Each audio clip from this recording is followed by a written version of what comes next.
Rapunzel Sonnets. Sonnet 1.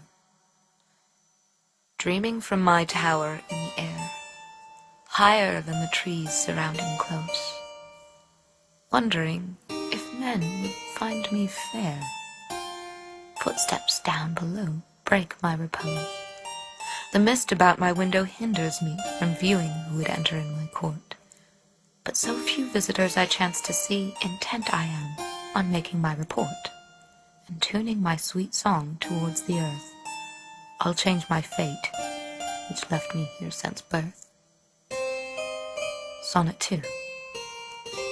6 notes only had I sounded when footsteps came nearer my prison wall. Trembled I, yet sounded them again, and from what seemed the pit of earth heard call a voice quite different from those I had heard.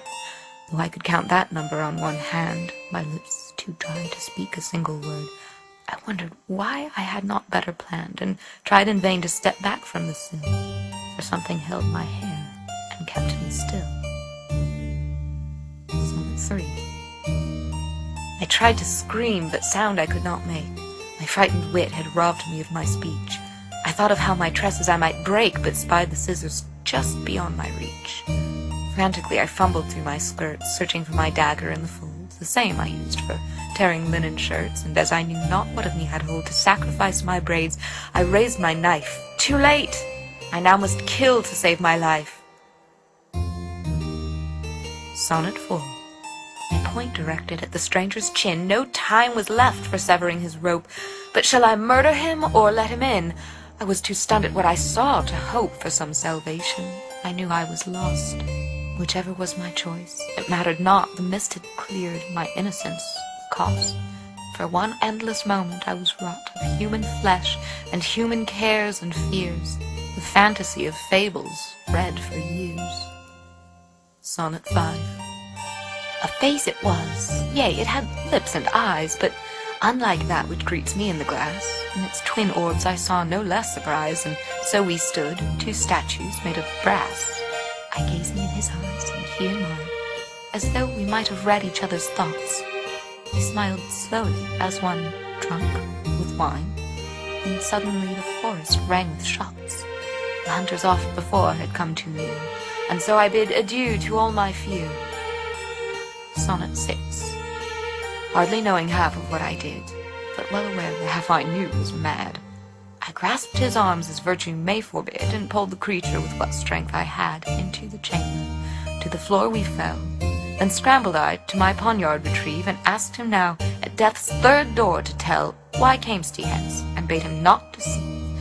For if he should be false, despite his beauty, though I be fooled, my dagger knew its duty. Sonnet 7.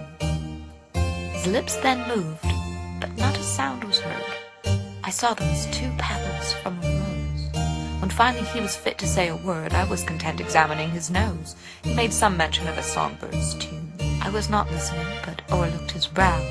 He claimed he would have climbed up to the moon. I wished to give him peace, but how? He had not thought his rope a maiden's hair. Upon my life I found the creature fair. Sonnet 8. The deed explained, he begged of me my name. Rapunzel, I replied, a man thou art. I am, the creature laughed, the very same. How long hast thou been kept from life apart?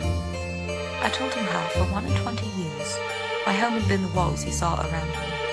How no amount of pleading, nor no tears, had gained a visitor until he found me.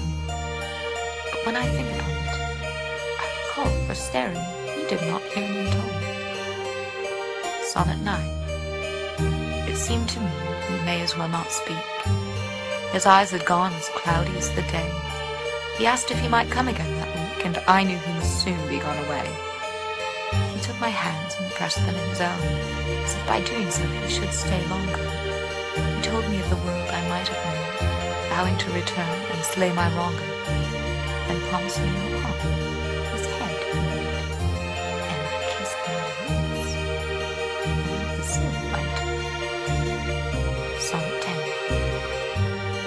Lowering himself as he had come, through the mist my creature disappeared, riding back to all that he was from, and all that I could never be, I feared.